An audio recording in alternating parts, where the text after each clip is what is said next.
and that is by Dr. Sonam, and she'll be speaking on SWIP source anterior segment OCT applications for the anterior segment surgeon. Dr. Sonam, please. Thank you very much, sir. Good morning, everyone.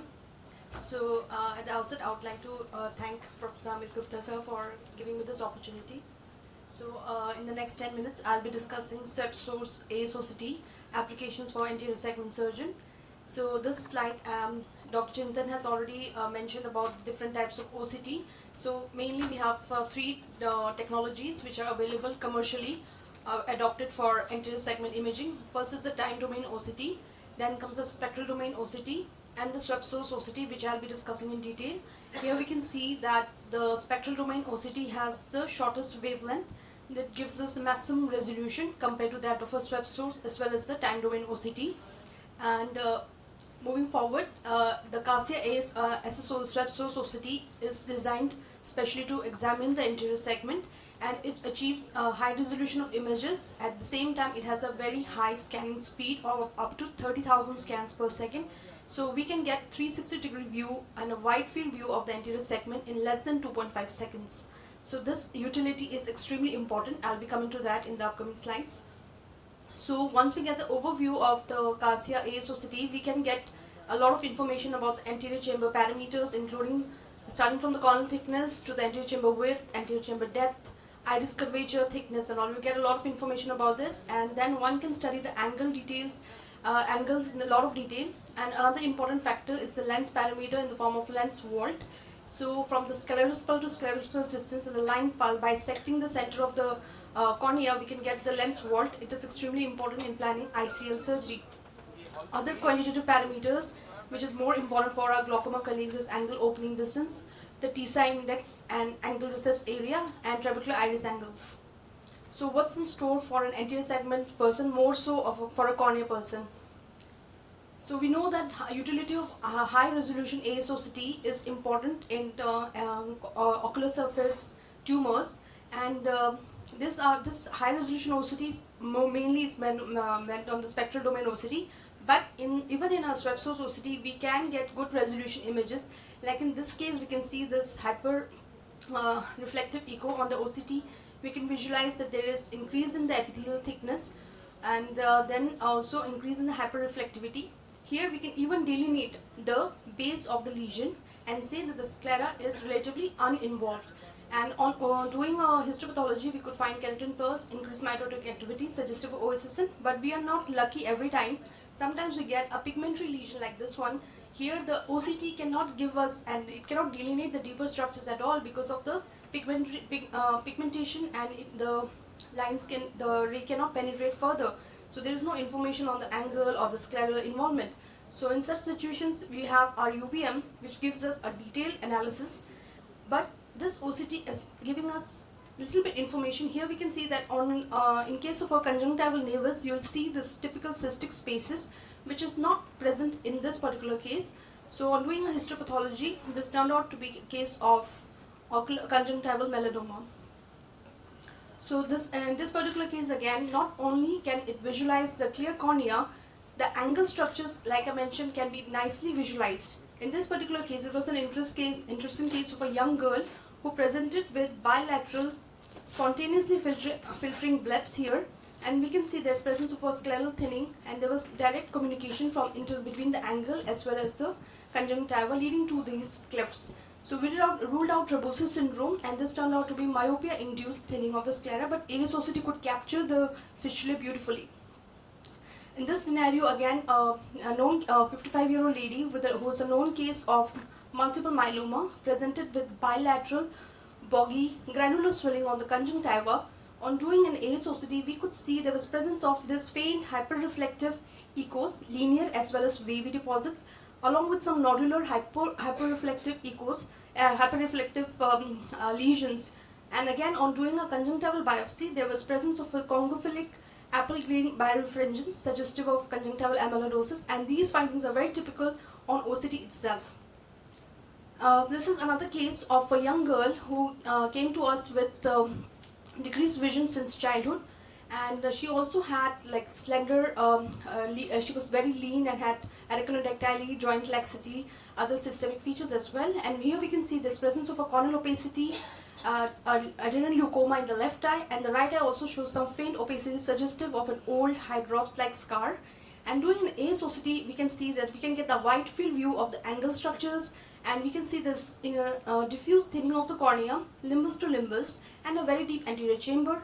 While in the left eye also we can see the peripheral cornea is very much thinned out, and the central cornea is scarred with adrenal leukoma. Posterior, like the angle structures are not very clear owing to the opacity, but we can still visualize that there is presence of a posterior subcapsular cataract with a plaque. So ASOCT gives you that depth of penetration, and we can study the anterior chamber details better. So this patient was further evaluated. She turned out to have that ZNF protein mutation suggestive of a brittle corneal syndrome type 1, which we have published. And another situation where anterior segment person can get a detailed view and utilize the ASOCT is in infective keratitis, while a spectral domain OCT will give you information about the details of the cornea as well as the corneal thickness and the depth of lesion, etc. In a swept source OCT, we will get to know further depth, like the anterior chamber inflammation. Along with that, we can see the extent of the infective keratitis, not only in the anterior chamber but also all the way up to the lens. So in this particular case, it was like very interesting. We could see these various layered hypopions. Coming to refractive surgery planning, swept source OCT has this incorporated NK formula and KS formula. So not only with our IOL master and the pentacam, we also have the NK formula and KS formula guiding us in determining the post-operative vault. So it gives us even more confidence in planning the size and sizing of the ICL. So coming to this case, we had a 26-year-old male who presented with, in the post-op period had a very high vault and kinking of this iris we can see in this picture.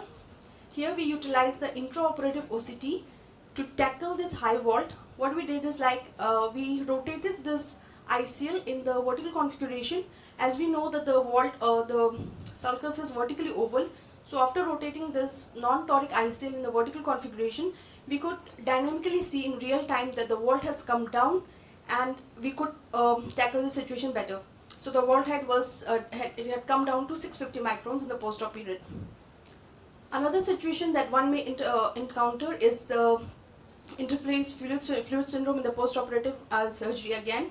Here's a case of a young male. After 1 month of LASIK, he presented with increased intraocular pressure in both eyes.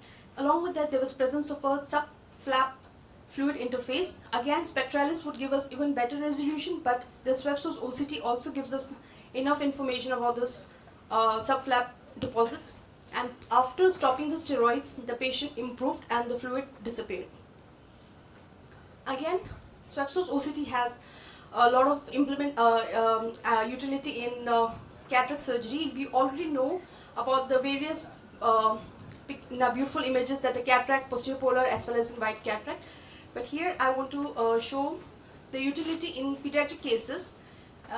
We have been regularly doing swept source OCT in infants, and after instilling paracaine, we do a flying baby technique on the basis of which we capture this ASOCT images. As I told you, the scan speed as well as the capture speed is so fast that the child does not need to fixate, and even incidental fixation is good enough to get beautiful images.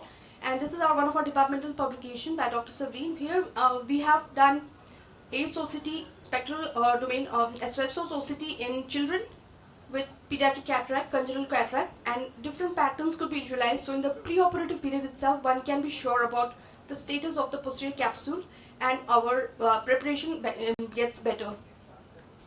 Again, we are doing the same thing in pediatric corneal opacities. In these images, we can see that how beautifully the ASOCT has captured the anterior segment structures even in an opaque cornea. But in the second image, we can see that there is a presence of very thick hyperreflective membrane which is not captured well on the OCT, like as beautifully as that on the UBM. What we found in our study, which is recently published in JPOS, that ASOCT and UBM were closely correlated in up to 82% of the cases. So it gives us more information as to how to prepare for the case well in advance before even taking the child for an EUA or a surgery. So of course there is role of ASOCT in metabolic disorders as well. This publication says that the child with metabolic disorders, they are at higher risk of glaucoma owing to the crowded anterior segment. So this is one of our cases, a known case of mucopolysaccharidosis type 1, who has this bilateral corneal haze. Along with that, we can see that there's increased corneal thickness with stromal opacity, along with shallow anterior chambers and also crowding of the anterior chamber, again suggestive of increased risk of glaucoma. Another case of, again, bilateral corneal opacity. How this case was different from the previous one is that there was no increase in the corneal thickness, but only the epithelium basement membrane complex was involved. So we digged up further and looked for some other publications where it showed that mucolipitosis type 4 has typically epithelium involvement, and this child turned out to be having the same. So I would like to conclude by saying that ASOCT is a versatile, non-invasive in vivo imaging technique, and it facilitates qualitative as well as quantitative studies of the ocular surface and anterior chamber. It achieves greater penetration and allows better visualization of the internal configuration of the anterior segment tissues, and its application in pediatric corneal and cataract cases needs to be adopted in mainstream clinical practice. Thank you very much.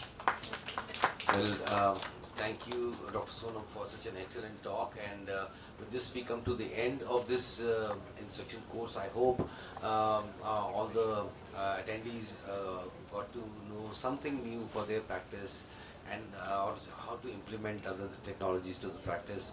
And I'm very grateful to the audience for being here throughout this instruction course. Thank you very much. And